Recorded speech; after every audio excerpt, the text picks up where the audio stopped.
నేను 2024 సాక్షిగా ప్రమాణం చేసి చెప్తున్నాను. ఈ 2025లో బట్టలు ఉతకను, గిన్నెలు తోమను, ఇంట్లో వంట కూడా చేయను. కనీసం చీపిరనైతే నా చేత్తో ముట్టుకోను కూడా ముట్టుకోను. సంవత్సరం మారుతుంది, క్యాలెండర్ మారుతుంది, నేను కూడా మారిపోతున్నాను. నేను కేవలం ఎంజాయ్ చేస్తాను. ఒక్క సెకండ్. నేను 2024 సాక్షిగా ప్రమాణం చేసి చెప్తున్నాను.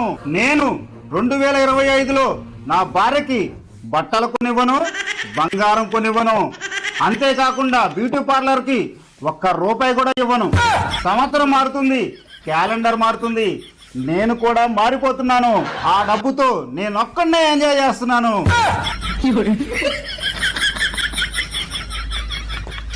నన్ను పనులు చేస్తానండి, నేను అన్ని